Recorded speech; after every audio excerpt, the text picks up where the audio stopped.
최저금리로 정부 지원 대출 받는 법 알려드릴게요. 우리가 사업 시작하면 사업 초기, 사업 시작 후에 몇 개월이 지나면 급하게 인테리어 자금이라든지 사업 초기 물건을 사야 하거나 재료를 사야 되거나 보증금이 필요하거나 뭐 여러 가지로 필요할 수가 있단 말이야. 그래서 창업자금 이 지원에서는 예비 창업 보증, 창업 후 3년 이내에 기업에게는 신생 기업 보증, 창업 초기 보증 뭐 이런 걸 지원을 해줘. 그리고 중소기업 육성 자금이라고 금리 지원도 있고 신용보증 감면해주는 것도 있어. 창업 초기 단계에서 필요한 자금을 쉽게 조달이 용이하다라고 보면 좋을 것 같고, 이 신용보증에는 온라인으로 신청해야 되는 지부, 지역이 따로 있으니까 이 점 미리 알고 신청하면 너무 좋을 것 같아. 이거 내가 이야기하는 이유는 많은 사람들이 대한민국에서 창업을 하는데 대부분 뭐 자영업을 하거나 초기 창업자분들 이 고금리 대출, 카드론, 이금융, 상금융 급해서 막 사용하는데 절대 그렇게 하면 안 돼. 제가 그거 최저금리로 정부 지원 대출 받는 법 알려드릴게요. 스타트업 창업 그리고 창업 운영 자금으로는 상위 1% 전문가이기 때문에 오늘 영상 끝까지 지켜봐 주시면 여러분 창업지원금을 받는 확률을 굉장히 높일 수가 있습니다. 자, 시작할게.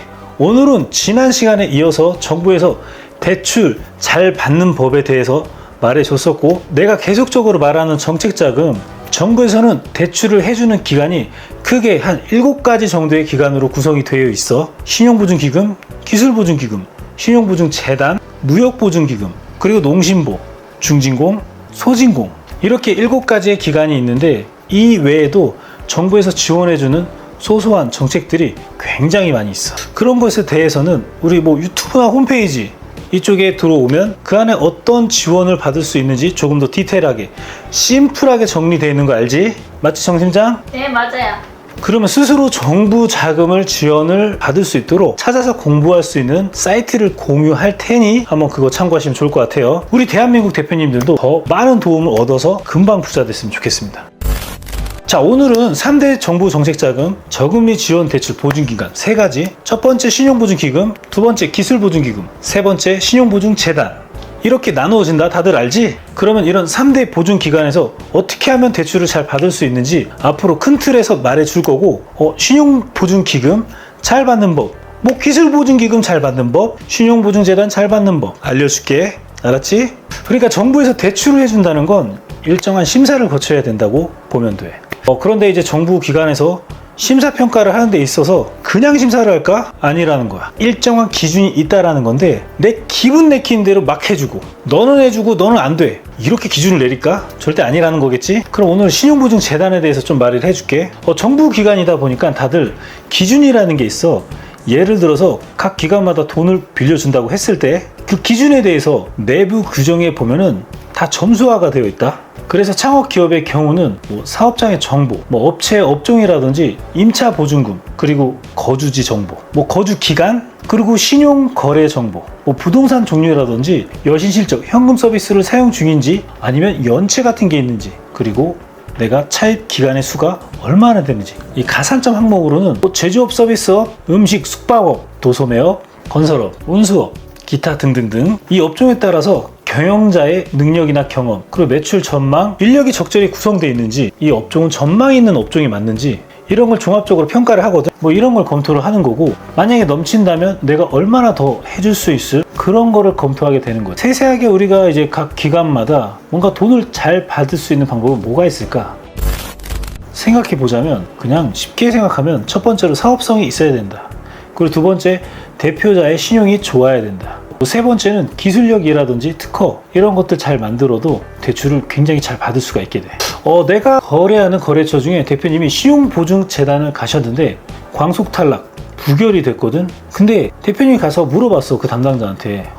내가 왜 안 되는 건지 라고 말하니까 그냥 기준에 안 맞는다, 심사 기준 평가의 항목에 들어오지 않는다, 이런 말을 해주거든. 실제로 절대로 사실을 말해주지 않아. 항상 원론적인 이야기로 대상이 아니네요 이렇게 하거든. 그래서 절대로 다 알려주지 않아, 뭔가 문제 있어도. 근데 왜 그렇게 하냐면 그 이유 같은 걸 함부로 말했다가는 이 담당자의 귀책 사유가 될 수 있기 때문에 그런 거야. 발목 잡힐 수도 있기 때문에 조심한다는 거고, 인사고과에 반영되기 때문이야. 이들은 가장 중요한 게 인사고과, 승진 이런 거잖아. 그래서 그런 거고. 자, 우리가 스스로 판단해야 되는데 이런 일이 있게 된다면 뭐 팁을 말씀드리자면 대표이사의 신용이 가장 중요하다라는 거 아까 말했던 거. 그리고 오늘부터 대표님들께서 하셔야 되는 게 뭐냐면은 대출 기간이 여러 개 쓰고 있다면은 그거를 좀 줄여줘야 돼. 뭐 여러 가지 카드 대출을 쓰고 있다. 현대카드 100만원, 신한카드 2천만원, 그리고 캐피탈 5천만원, 뭐 다른 금융, 뭐 다른 이금융 3천만원, 뭐 이렇게 대출이 1억 원 좀 넘게 있다고 쳐볼게. 그러면 이렇게 작은 거 100만원짜리 그냥 정리하고 2천만원짜리 신한카드 정리하고 그러면 해당하는 이런 사용하는 기간이 한 2개로 줄어들게 되잖아. 그럼 여기서부터 신용도가 좋아지게 되고 가산점이라는 게 붙을 수밖에 없게 돼. 그러면 더 좋은 조건으로 이런 대출 같은 거를 활용할 수가 있다라는 거야. 더 여신한도 크게 받고 더 좋은 대우를 받을 수 있다는 거지. 금리적인 혜택도 보고. 그래서 내가 그냥 쓰기 편하다고 해서 2금융, 3금융 막 사용하잖아. 신용이랑 기업 신용 등급 다 문제 생기거든. 그럼 대출이 안 된다는 거야. 우리 뭐 이런 경우 많이 발생되는데 이제 사업 시작하고 기계 같은 거 살 때 그냥 기계에서 앉아서 공급사에서 뭐 이거 바로 연결해 주거든. 캐피탈이나 이런 거 해주는 대로 그대로 이용하는 경우가 굉장히 많은데 그대로 이렇게 사용하게 된다면 신용 점수랑 대출 평가 점수가 최악으로 나올 수밖에 없다는 거야.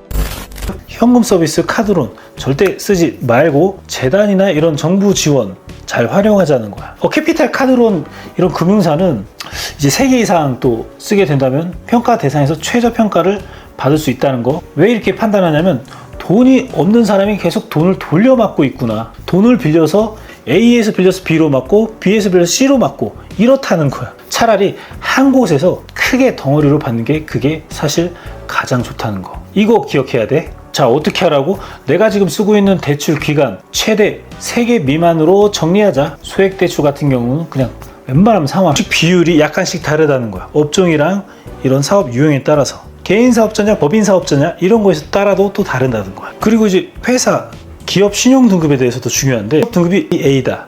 그럼 재무 안정성과 현금 흐름도가 매우 좋기 때문에 신용 위험이 없다.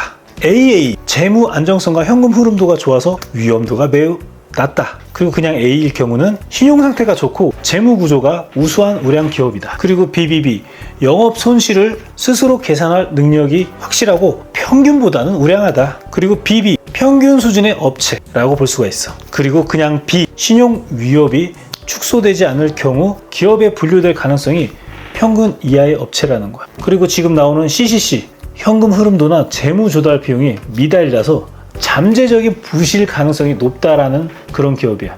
이런 기업들부터는 보증이 거의 불가할 가능성이 굉장히 커. 그래서 이런 기업 신용 등급도 굉장히 중요하고, 그리고 업력 24개월 미만이다 이러면 가산점이 없고, 24개월 이상이다 2년이지 그러면 가산점이 있어. 5년 이상의 업력이 있다 오래됐다 그러면 굉장히 가산점이 또 커. 임차 보증금이 1,000만 원 이하냐 1,000만 원 이상이냐에 따라서 또 여기서도 평가 기준이 또 크고, 보증금이 크면 클수록 여신 한도도 커진다고 볼 수가 있어. 그리고 대표자가 거주지가 1년 이상 됐는지 이런 것도 가산점이고, 1년 미만이다 이러면 가산점은 없어. 그리고 내가 가지고 있는 부동산이 단독인지 아파트인지 다세대인지 이런 거에 따라 가산점이 또 붙는 게 또 다르고, 그 소유 부동산이 없으면 물론 또 가산점이 없다라는 거겠지.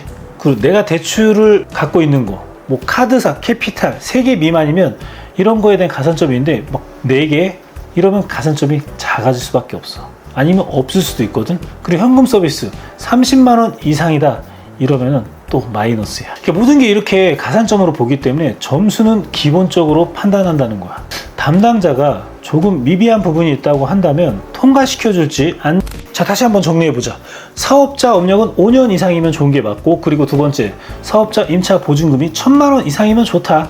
그리고 서류상 계약서를 이렇게 쓰더라도 지역에 한 거주 기간 1년 이상 좀 써줘야 된다라는 거고, 그리고 부동산이 없고 뭐 이런 거 있고는 굉장히 중요한 부분이라는 거야. 이거에 따라 한도가 달라진다는 거. 그래서 두 번째는 내가 이런 기타 부동산이 있다고 한다면 뭐 한 평짜리 땅이라도 있다 반드시 얘기해야 돼. 그래야지 대표님한테 유리하다는 거야. 이런 거 알려줘야 돼, 진행하면서. 다음으로 우리가 쓰고 있는 카드론 이런 거 줄여야 되고, 이 카드론 많이 쓰다 보면은 나락으로 가는 원천의 길이야. 저번 영상에 내가 쭉 카드론에 대해서 얘기했지 하고, 뭐 이외에도 굉장히 디테일한 여러 가지 요소들이 있는데, 이 되도록이면 영상에서 풀어드릴 거고, 뭐 그렇지 않은 분들은 카페나 유튜브 이런 뭐 커뮤니티라든지 블로그라든지 이쪽에 한번 내용 공개해 보도록 하겠습니다. 저희 회사가 기업 컨설팅 영역에서 스타트업 컨설팅 가장 많이 하는 것 같아요. 자영업 기업이든 창업 기업이든 이런 거 처음 출발할 때 해결사 역할을 많이 하고, 이런 거 굉장히 좋은 컨텐츠를 항상 제작하려고 준비를 하고 있으니 구독, 좋아요 꼭 기억해 주시고요.